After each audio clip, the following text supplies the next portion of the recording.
menguras aset, menguras dompet. Profesi kita ini sekarang justru banyak yang mencari. Betul-betul harus tulus, kuncinya tuh tulus ya, bukan karena ada maunya. Dan kita benar-benar lakukan karena kita suka dan kita peduli akan dia, bukan karena kita. Hai semua pemirsa Egindo, berjumpa lagi dengan saya Cynthia. Saat ini kita bersama dengan Ibu Christine Liman untuk membahas tentang asuransi apa sih yang terbaik saat ini dan bagaimana cara memilih asuransi yang cocok untuk kita dan bagaimana supaya kita menjadi seorang agent insurance yang benar-benar terbaik di bidangnya. Oke, perkenalkan Ibu Christine ya. Iya, Saya panggil apa? Bu Christine aja. panggil Christine aja. Christine aja, oke. Christine bisa ceritain ini kenapa sih akhirnya milihnya bisnisnya insurance? Karena begitu banyak bisnis ya sebenarnya. Iya. Thank you ya Cynthia dan pemirsa Egindo. Ya, saya Christine Liman, perkenalkan. Nah, sebelum saya terjun ke dunia asuransi ini, sebenarnya background saya itu adalah seorang marketing, karyawan marketing di sebuah perusahaan televisi swasta di Indonesia.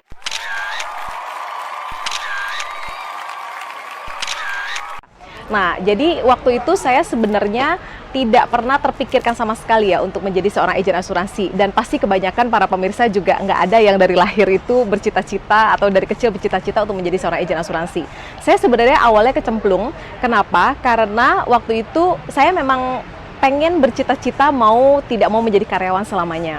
Saya pengen resign dan kemudian membangun bisnis saya sendiri. Tapi waktu itu saya belum tahu bisnis apa ya yang bisa saya geluti ya, sesuai dengan passion saya, sesuai dengan bidang saya.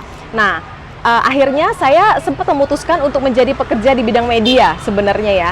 Terus saya sempat membuat perusahaan lah dengan beberapa partner saya, dan di tahun yang sama teman-teman, itu papa mertua saya itu sempat kena penyakit kritis, yaitu penyakit jantung. Dan pada saat itu menghabiskan biaya yang besar ya, teman-teman pasti tahu kalau sakit kritis yang namanya jantung, kanker, stroke terutama itu betul-betul yang menguras aset, menguras dompet ya. Dan pada saat itulah titik balik di mana saya sangat tersadarkan akan asuransi ya, akan produknya awal-awalnya.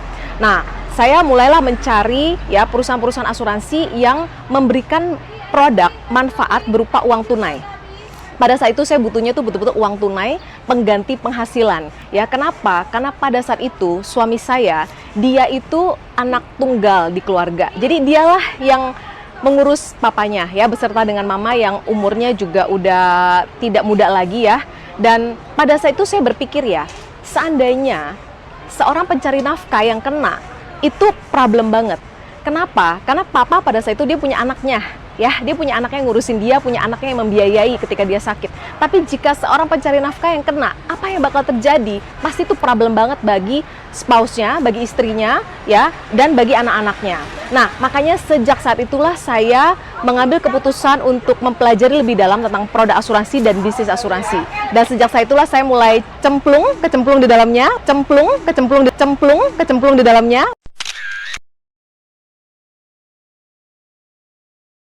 Mulai enjoy dan akhirnya saya full heart kerjain dan keterusan sampai sekarang. Puji Tuhan keluarga saya support banget ya, suami, mama, papa. Sebenarnya mama papa nggak tahu saya kerja apa. Pokoknya dia tahu apapun yang bikin kamu happy, itu halal, silakan kamu kerjakan ya. Selama itu bisa bermanfaat buat orang banyak, silakan. Nah, jadi dari pihak keluarga semua support saya. Nah, kalau dari teman-teman, awalnya mereka bingung. Kamu marketing manager di sebuah TV swasta ya, yang biasanya orang-orang yang cari, kenapa tiba-tiba kamu terjun ke bidang asuransi, nggak ada kerjaan lain? Ya, itu pasti banyak ya dialami oleh orang-orang. Nah, tapi ada satu hal yang menarik, sebenarnya keribetan itu ada di pikiran kita.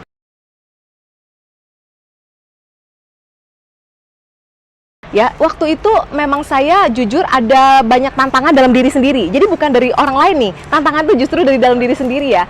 Takut akan image apa yang orang bilang tentang saya, apakah orang akan dukung, terus saya bisa achieve nggak ya di bisnis ini ya, karena beda banget industri ini tuh dengan industri konvensional lainnya atau menjadi karyawan kantor tuh beda banget. Kita nggak digaji ya, karyawan kan fixed income gitu kan, terus biasanya kalau di TV saya dicari, sekarang tuh saya mesti cari orang. Jadi sebenarnya tantangan itu lebih banyak dari dalam diri sendiri. Tapi amazingly ya, saya baru menyadari waktu itu keribetan itu hanya ada di pikiran. Ketika saya jalani dan saya sungguh-sungguh, saya full heart, teman-teman itu malah mendukung ya. Jadi Yang saya mau bilang itu adalah trust ya, sebuah trust ya, rasa percaya yang memang sudah kita bangun dengan kita berkomunitas, dengan kita bersosialisasi, itu yang terpenting ya, dan akhirnya saya bisa menjalaninya dengan enjoy. Jadi kendala itu lebih banyak dari dalam diri sendiri sebenarnya di awalnya. Oke. Mungkin pemirsa yang Gindo penasaran juga ya, Christine itu mulainya dari mana sih sampai sekarang posisinya apa sih dan gimana cara achieve-nya? Oke.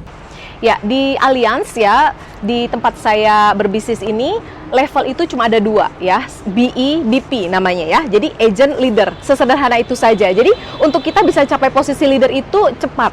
Dan saya di posisi leader ya, jadi saya waktu itu capai posisi leader itu cukup cepat. Di tahun pertama, hanya dalam waktu beberapa bulan itu langsung tercapai. Karena memang bisnis sistemnya memudahkan kita untuk bisa capai. Di bawah saya ada puluhan orang yang aktif ya. Kalau di rata-rata nih dari yang, ini hal yang biasa terjadi di sebuah agensi ya. Ada yang sangat aktif, ada yang biasa-biasa saja, ada yang tidur bobo cantik.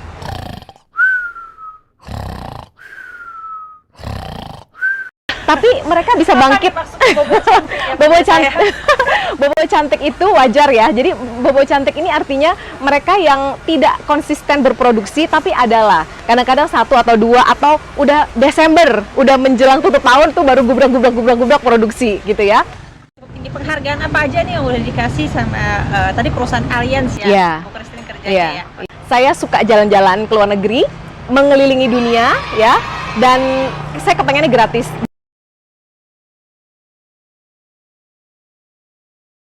Dulu waktu di pekerjaan saya yang lama juga sering ada trip, tapi beda ya.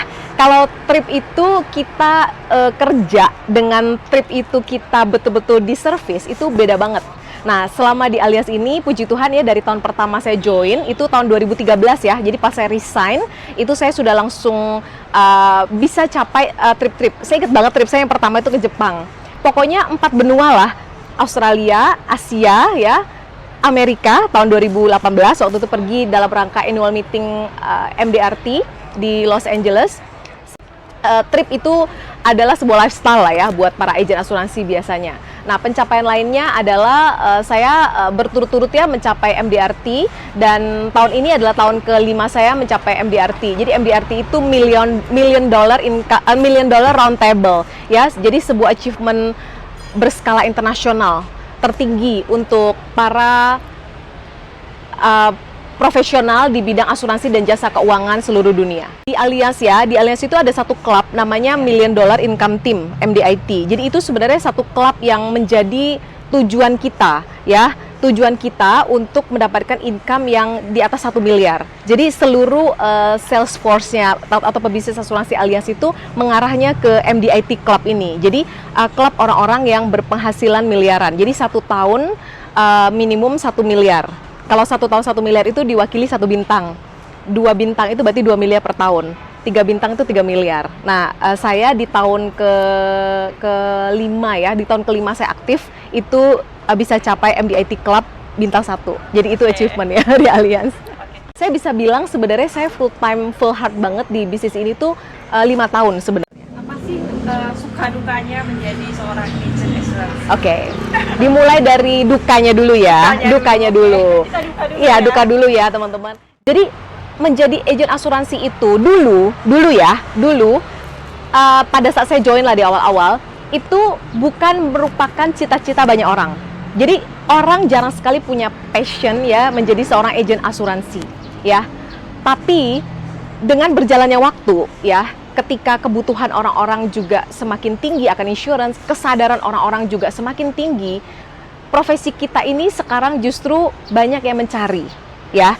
Apalagi di masa pandemi tahun 2020, itu tuh banyak banget yang cari kita. Nah, jadi kalau saya mau bilang balik ke dukanya apa, awal-awal itu adalah orang-orang memandang kita ini sebagai kayak gini loh, lu nggak ada kerjaan lain ya kan, kayaknya udah profesi paling akhir yang nggak diterima di mana-mana. Tapi itu dulu ya. Terus kita harus apa namanya ya, menghadapi penolakan, itu wajar, itu wajar. Jadi dari 10 temenmu ya, mungkin 1 atau 2 yang ambil, 8 menolak ya. Jadi banyak di awal-awal banyakkan menolaknya daripada membelinya.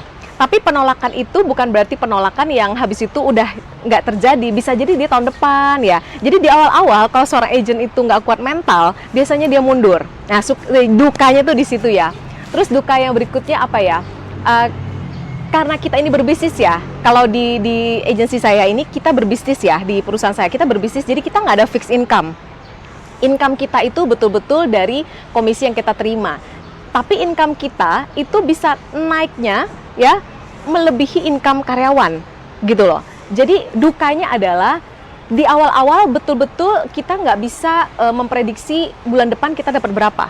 Tapi itu bisa menjadi suka juga kalau kita kerjanya keras, kita dapatnya banyak. Income kita bisa naik 100%, 200%, 500%, 1000% kayak gitu ya. Jadi kebanyakan duka itu adalah tentang mental sebenarnya.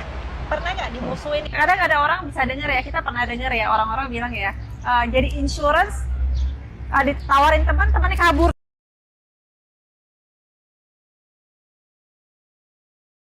Nih, udah kita nggak bisa berteman lagi, lu gua gitu kan ya, istilah-istilah lagi ngetrennya lu gua ya, gimana? Itu ada triknya. Kalau kita, misalnya saya ketemu Cynthia, terus udah lama nggak ketemu ya, terus saya telepon, Sin ketemuan yuk ngopi, terus habis itu saya langsung presentasi asuransi, kamu juga nggak seneng kan, lari.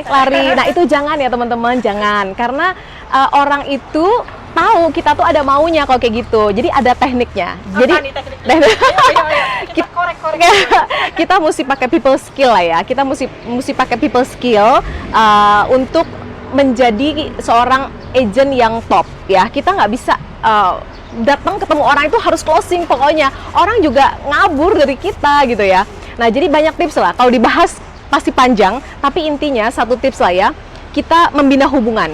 Jadi di bisnis insurance, orang membeli produk sama kita itu 80% karena hubungan baik.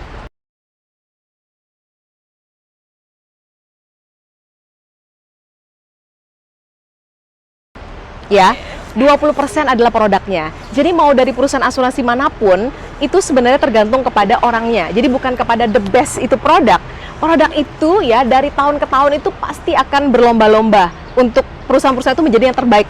Tapi kalau yang namanya service, yang namanya best agent, yang namanya relationship, itu semua dari diri kita. Jadi untuk menjadi top agent ya, bukan karena produknya top, tapi kitanya harus menggunakan people skill yang top. Sekarang ini para agent itu sudah lebih banyak teredukasi, sudah ngerti bahwa kita di industri ini pertama fokus pada visi, ya bukan komisi. Kita fokus pada visi dan misi kita, bukan pada komisi ya.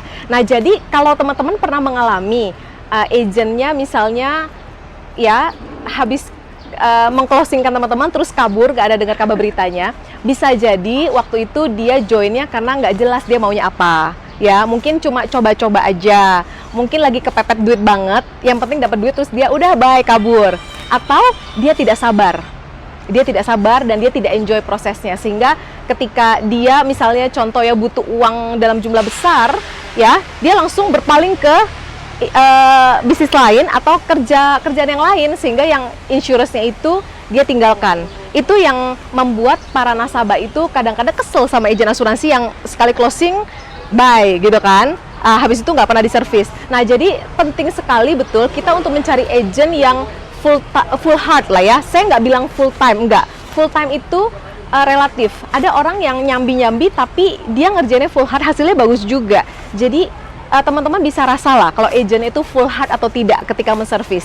Jadi penting ya untuk teman-teman ketika membeli insurance itu si agent betul-betul paham produknya, betul-betul memberikan komitmen untuk melayani.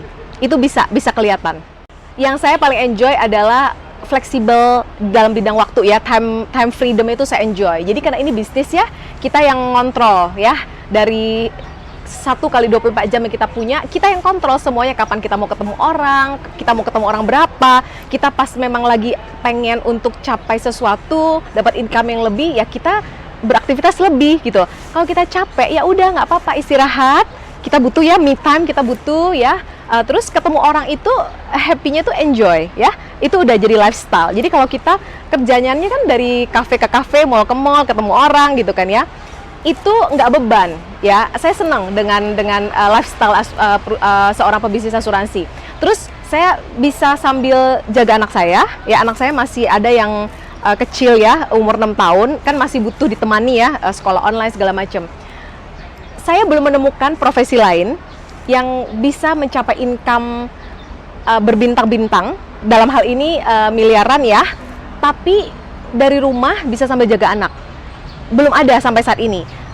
Income orang-orang yang besar, tapi kadang-kadang dia harus korbankan waktu dia untuk anaknya, waktunya untuk keluarga. Mau kayak gini loh, mau pergi jalan-jalan aja, mau ambil cuti aja setengah mati gitu untuk dapat approval bosnya.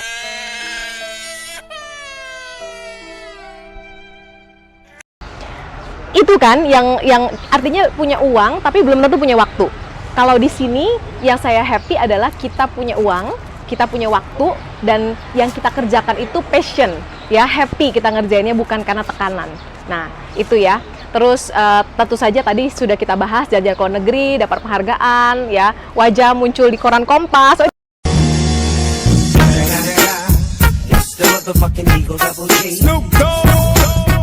Happy. Itu susah kan untuk bisa muncul di Kompas. Karena kita dapat penghargaan itu susah gitu ya. Jadi bisnis ini banyak memberikan apa yang saya inginkan lah. Yang di bisnis-bisnis sebelumnya atau di pekerjaan sebagai karyawan kantor saya nggak dapatkan kayak gitu. Oke, mungkin bisa kasih kisaran nggak ke pemirsa Igindo ini, kira-kira berapa sih dalam setahun kita bisa dapatin, atau dalam 1 bulan kita dapatin kalau kita semangat banget? Itu betul-betul tergantung sama orangnya. Ada orang yang dalam 1 bulan dia bisa promote ya, dia bisa promote jadi leader, itu dia sudah dapat 7 juta dalam 1 bulan. Bulan kedua dia lakukan hal yang sama, dia bisa dapat 7 plus 7 lagi plus overriding lagi. Itu jadi dia bisa langsung dapat sekitar 20 dalam beberapa bulan kalau dia kerja keras gitu ya.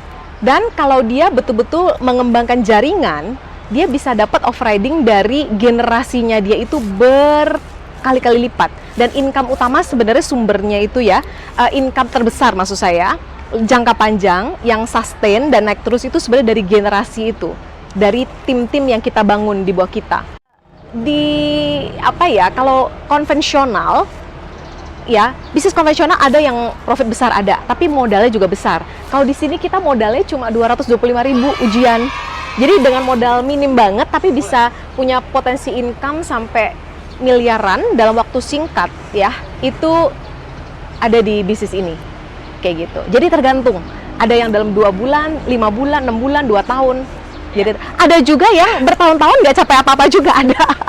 Jadi sebenarnya betul-betul balik kepada pribadi orang itu masing-masing. Ujiannya gimana nih? Sulit nggak nih? Gampang. Berkat pandemi, bukan kita bersyukur atas pandeminya, tidak ya, tapi kita mensyukuri hal-hal apa yang selama di pandemi ada dan sebelum pandemi malah tidak ada. Kita bisa ujian lewat handphone saja ya, dan itu gampang. Waktu kamu bisa ngerjainnya sambil pakai piyama di rumah, selonjoran, ngopi di sini, ngerjain ujian dan lulus. Jadi sangat-sangat amat mudah sekarang, simple. Saya nggak bilang mudah itu relatif, tapi simple banget kayak gitu. Oke, ini kan udah bermacam-macam ya yang mungkin Christine alami ya. Terus pasti ada pertanyaan dari klien atau apa, mungkin dari pemirsa Igindo juga ada pertanyaan. Insurance itu kan banyak macam ya. Kalau waktu COVID gini ya paling cocok apa sih?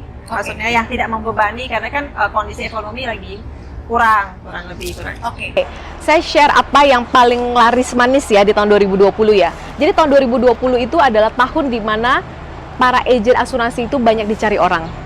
Jadi kita justru di era pandemi mengalami grow omset ya, karena orang-orang datang sendiri karena kesadaran semakin tinggi ya. Orang-orang takut nggak akan biayanya penyakit COVID ya, dan nggak cuma COVID loh.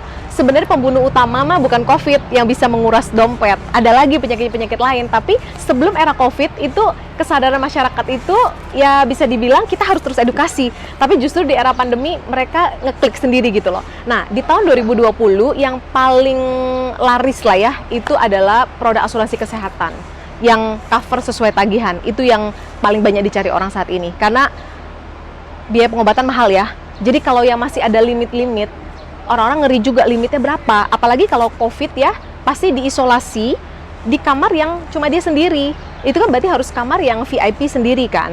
Nah itu yang orang-orang paling banyak cari saat ini. Yang betul-betul satu tempat tidur dan bill-nya di cover sesuai tagihan. Ini kalau misalnya untuk usia berapa sih yang pas untuk masuk asuransi atau dari kapan gitu?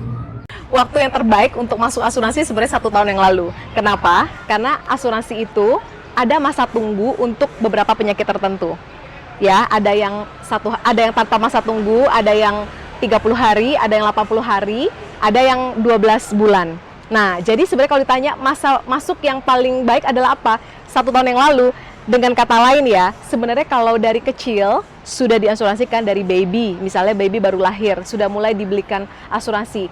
Oke nggak? Oke banget. Jadi sebenarnya di segala usia ya, tapi ada preferensi lah. Misalnya kalau satu keluarga budget tidak masalah, misalnya budget tidak masalah ya, sewajarnya ya, yang paling baik adalah seluruh anggotanya diasuransiin aja. Papa, mama, anak pertama, anak kedua, kakek, nenek. Karena kita nggak tahu ya, risiko hidup itu terjadi pada siapa dulu, nggak ada yang tahu gitu loh.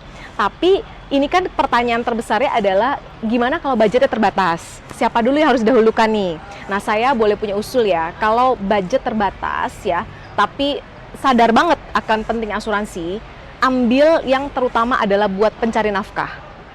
Pencari nafkah kan bisa ayah, bisa ibu. Ada yang sekarang wanita bekerja dan sebenarnya sumber nafkah utama dari ibu ada ya. Jadi pencari nafkah utamalah yang diasuransikan terlebih dahulu. Kenapa? Karena mereka ini mesin ATM keluarga. Ibaratnya kalau anaknya sakit, dia masih bisa loh membiayai biaya pengobatan anaknya. Betul nggak? Ya. Kalau orang tua sakit, dia masih bisa membiayai orang tuanya.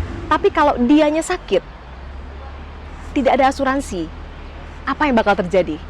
Habislah itu anaknya, orang tuanya pasti akan terganggu kondisi finansialnya, bener nggak? Jadi kalau sekali lagi saya ulangi, kalau budget tidak masalah, selayaknya semuanya diasuransikan seluruh anggota keluarga. Tapi kalau harus berhitung dan hitung cash flow, ya pencari nafkah utama yang paling penting terlebih dahulu. Habis itu ya mulai rezeki bertambah gitu kan, join lah jadi pebisnis asuransi ya, sehingga bisa mendapatkan polis gratis gitu loh. Jadi nanti polis anaknya bisa gratis, polis papa mamanya bisa gratis karena dia juga dapetin income dari bisnis ini. Seperti itu. Kalau untuk pemirsa sendiri kan mungkin ada yang belum punya asuransi gitu, terus pengen punya asuransi. Apa sih hal pertama nih sebagai seorang yang awam asuransi, kalau mau punya asuransi, apa yang paling pertama kita harus ambil? Oke, saya mungkin bagi dalam segmen-segmen usia ya. Kalau anak kecil ya, itu tentu saja asuransi kesehatan. Karena pasti orang tua worry sekali. Anak kecil ini kan masih agak beresiko ya untuk sakit ya. Dan orang tua biasanya kalau anak sakit itu udah panik dan bawaannya pengen tanya dokter ya. Jadi penting sekali anak kecil itu dibelikan asuransi kesehatan. Kalau orang single ya yang belum punya pasangan dan anak, itu asuransi kesehatan juga perlu. Dan satu lagi adalah asuransi proteksi penghasilan. Asuransi proteksi penghasilan dia. Jadi jika terjadi resiko sakit kritis yang membuat penghasilan dia harus stop ya, ada sejumlah uang tunai yang ditransfer langsung ke rekening dia, sehingga dia bisa pakai uang tunai itu ya untuk membiayai hidup dia. Ya, dan itu tidak bisa pakai kartu kesehatan. Cynthia emang bisa kalau amit-amit ya, perusahaan tempat kamu kerja menstop kamu, mempecat kamu karena amit-amit udah kena stroke misalnya contoh. Nggak bakal dipekerjakan lagi. Tapi biaya hidup tetap jalan, betul nggak? Nah, butuh uang tunai kan? Kartu rumah sakitmu nggak bisa membiayai belanja di supermarket, nggak bisa. Jadi harus butuh uang tunai. Nah, asuransi pengganti penghasilan itulah yang penting. Itu buat yang single yang bekerja. Yang married tentu saja perlu untuk punya asuransi kesehatan. Yang married punya anak ya, asuransi kesehatan, asuransi proteksi penghasilan, dan warisan, asuransi jiwa. Karena pasti pengen untuk menciptakan warisan kan buat istri atau istri dan anak-anaknya jika suatu hari tutup usia. Jadi seperti itu ya. Jadi kita perlu klasifikasikan sesuai dengan dengan marketnya, dengan nasabahnya, kayak gitu. Tapi sekali lagi, jika budget tidak masalah, ambil semuanya ya. Warisan oke, proteksi penghasilan oke, kesehatan oke. Tapi kalau harus berbagi budget ya, kita lihat yang paling dibutuhkan itu apa, sesuai dengan kondisi dia. Kalau untuk orang tua sendiri gimana nih? Kadang ada yang mikir jiwa atau kesehatan dulu nih yang paling urgent nih. Gimana? Yang membayar siapa? Anak misalnya. Anaknya. Oh, jadi kita sebagai anak mau beliin asuransi apa buat orang tua, gitu ya. Nah, untuk orang tua ini memang special case ya. Kenapa? Karena usia kan udah mahal pasti preminya. Kadang-kadang anak juga, apalagi sandwich generation. Tahu sandwich generation ya? Sandwich generation itu dia punya keluarga, jadi dia punya beban, membebani keluarganya sendiri, tapi dia juga menanggung biaya hidup orang tuanya. Itu yang namanya sandwich generation. Jadi kejepit atas bawah gitu loh. Nah, ini kan harus berbagi budget. Nah, jadi untuk orang tua, asuransi apa sih yang perlu sebaiknya diambil? Sebenarnya ya, untuk supaya biaya berobatnya itu worry free, kita nggak khawatir akan biaya berobat, ada baiknya orang tua juga dibelikan ya asuransi kesehatan. Sehingga ketika masuk rumah sakit, kan kita juga pengen orang tua kita mendapat rumah sakit dan perawatan yang terbaik ya. Jadi jika budget tidak masalah, ambil asuransi kesehatan untuk orang tua. Nah, tapi ada satu jenis lagi ya, ini asuransi jiwa untuk orang tua kita. Nah, asuransi jiwa ini kan fungsinya ya, jika terjadi resiko dipanggil Tuhan, gitu kan keluar sejumlah uang yang diberikan kepada ahli warisnya. Nah, seorang anak juga bisa membelikan asuransi jiwa buat orang tuanya. Bukan karena kita mau ambil warisannya, enggak. Itu sangat amat pemikiran yang salah ya. Tapi saya sering ngobrol dengan teman-teman, terutama orang Batak ya, yang mereka itu ada yang namanya sawar matua. Jadi orang Batak nih ya, saya ambil contoh orang Batak lah. Teman-teman kita yang orang Batak ini kan, kalau misalnya orang tua meninggal, itu untuk biaya pemakaman dan upacara itu mahal sekali, karena mereka harus mempestakan gitu ya, karena memang itu adalah adat ya, dan itu butuh biaya ya. Jadi ada kita sebutnya sebagai asuransi sawar matua ya. Jadi ketika orang tua rest in peace dipanggil Tuhan, keluar sejumlah uang tunai buat ahli warisnya, dan ahli warisnya bisa pakai itu uang untuk membuat upacara buat orang tua yang meninggal. Nah, itu juga butuh biaya kan ya.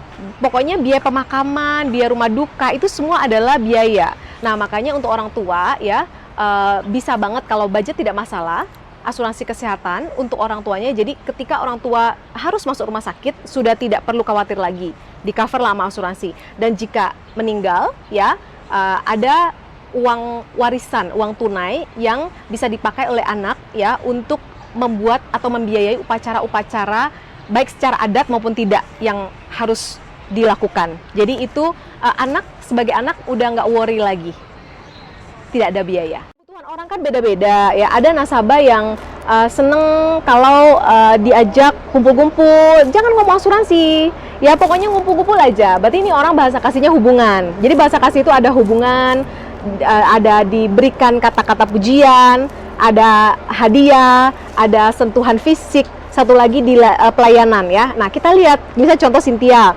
Cynthia ini saya tahu senang ngobrol, senang curhat. Berarti dia tipe yang senang kalau diajak ketemu itu jangan apa-apa bahas asuransi aja gitu ya. Kita ngopi, bicara tentang keluarga, bicara tentang pekerjaan, tentang hobi, ngumpul-ngumpul bareng. Just sekedar have fun gitu ya, fun time lah. Jadi bukan ada maunya, buka asuransi sama gue, nggak kayak gitu kan. Nah, jadi begitu hubungan baik itu sudah terjalin ya, dia pasti deh, ketika dia butuh, dia akan cari gitu loh. Dan dia dengan senang hati kan, tidak merasa dipaksa. Nah, itu yang seorang agent perlu tahu ya, celah-celah seperti itu. Meskipun kita nggak ngomong asuransi, orang yang sudah merasa disayang, di care, dia pasti deh, one day dia butuh, dia akan cari agent yang persisten itu. Jadi persistennya bukan follow up, nanyain, suruh closing, jangan. Kita telepon, nanya kabar, atau ngopi, atau bawain dia sesuatu. Kalau kita pulang dari luar negeri nih, misalnya kita bawain lah oleh-oleh kecil ya buat para nasabah kita. Meskipun itu sudah closing ataupun belum gitu loh. Jadi betul-betul harus tulus, kuncinya tuh tulus ya, bukan karena ada maunya. Oke, kita tahu ya asuransi itu nggak hanya satu, tapi banyak sekali. Terus pemirsa gitu mungkin bingung ya, kita lihat begitu banyak insurance, yang mana sih harus dipilih? Semua bilang bagus, semua agent pasti bilang saya punya paling bagus, saya punya paling the best. Gimana nih? Betul ya, kecap selalu nomor satu ya. Produk di setiap perusahaan asuransi itu pasti ada kelebihan dan kekurangan. Nggak ada produk dewa. Jadi nggak ada beli satu di dalam satu polis itu semua sudah mencakup apa yang kita mau. Nggak ada. Sekali lagi, orang membeli asuransi itu betul-betul karena hubungan baik 80%. Produk itu 20% menurut survei ya. Nah, jadi kalau ditanya, karena kita tidak mewakili perusahaan manapun ya, kebetulan aja saya di Allianz ya, tapi yang saya mau anjurkan adalah belilah produk ya sesuai dengan kebutuhan Bapak Ibu dan teman-teman ya.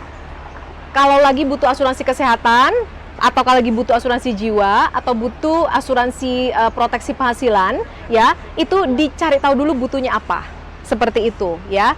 Dan setelah dicari tahu butuhnya apa, belilah dengan agent yang betul-betul punya komitmen menservis. Karena ini urusan seumur hidup ya. Ini betul urusan seumur hidup gitu ya. Dan yang terpenting, Bapak Ibu dan teman-teman mesti tahu isi detail-detailnya sebelum tanda tangan. Harus paham, jangan sampai berujung dengan kekecewaan. Banyak orang beli insurance itu dia nggak ngerti isi polisi apa. Ketika mau klaim tidak bisa karena memang tidak cocok atau polisi udah lapse, dia nggak tahu gitu. Dan itu yang membuat dia kecewa. Jadi kalau ditanya lagi perusahaan asuransi mana yang terbaik, relatif ya. Produk apa yang terbaik, relatif. Cari yang betul-betul sesuai dengan kebutuhan teman-teman Bapak Ibu, dan ingat pilih agent yang betul-betul komit untuk menservis dan fokusnya betul-betul pada mengembangkan bisnisnya. Pasti dia tidak akan lari kemana-mana. Oke, terakhir nih, tipsnya apa sih ke pemirsa Egindo supaya bisa menjadi agent yang baik, supaya bisa jadi agent yang kuat hatinya dan tidak gampang putus asa ya, putus asa. Itu udah biasa kedengarannya kalau agen asuransi putus asa gitu. Gimana nih? Yang pertama adalah mesti tahu why-nya. Ada yang pepatah ya bilang, kita juga sering mendengar, kalau why-nya kuat, kalau why-nya clear, itu pasti how-nya, bagaimana itu gampang banget ya. Jadi why dulu, habis itu how-nya udah pasti gampang ya. Yang penting why-nya kuat. Yang kedua adalah tahu betul apa yang dimaui dalam hidup ini. Balik lagi yang pertama tadi. Dan ketika ada kendala, jangan pernah menyerah. Kita mendingan kerja keras di 5 tahun pertama kita untuk kita nikmati 50 tahun ke depan atau bahkan seterusnya, ketimbang kita kerja ya nggak jelas ya, pindah sana pindah sini, tiba-tiba usia kita udah 50 tahun, dan kalaupun kita sukses di usia tua, tiba-tiba kita hanya punya waktu 5 tahun atau singkat sekali untuk menikmatinya. Itu nggak enak banget. Jadi fokus di 5 tahun pertama, give the best. Yang ketiga adalah tentu saja ya, kita mesti paham betul product knowledge, kita mesti suka untuk belajar, kita mesti kasih komitmen dan full heart dalam service nasabah-nasabah kita. Dan yang keempat adalah kita perlu personal branding ya, untuk orang tahu kita siapa dan bisnis kita seperti apa ya. Kita perlu banget personal branding supaya orang-orang yang mencari kita seperti itu. Dan tentu saja kita baru bisa membranding diri kita dengan baik jika yang pertama, kedua, ketiga tadi betul-betul kita jalankan ya. Jadi bukan pencitraan ya, bukan pencitraan, tapi betul-betul kita personal branding yang bagus sehingga nasabah kita melihat yang brandingnya kita itu sesuai ya dengan hidup kita sehari-hari yang kita jalani. Apa nih semboyannya nih? Oke, semboyan saya dari sejak awal saya bekerja dan berbisnis itu adalah being creative and serve with heart ya. Jadi menjadilah sekreatif mungkin di bidang Anda ya, dan serve with heart ya. Layanilah dengan hati, karena dengan melayani dengan hati itu customer kita, nasabah kita akan betul-betul merasa secure ya, memilih kita sebagai agennya dia. Seperti itu. Dan kita benar-benar lakukan karena kita suka dan kita peduli akan dia, bukan karena kita mau komisinya. Oke, terima kasih untuk Christine untuk waktunya untuk bicara ke pemirsa Egindo. Semoga bisa berguna untuk semuanya. Thank you. Thank you. Thank you. Oke, terima kasih kepada semua pemirsa Egindo sudah menonton. Semoga bisa mendapatkan manfaatnya bagaimana cara memilih insurance yang terbaik dan menjadi agent yang terbaik juga. Terima kasih semuanya. Jangan lupa ya, like, comment, subscribe. Terima kasih semuanya.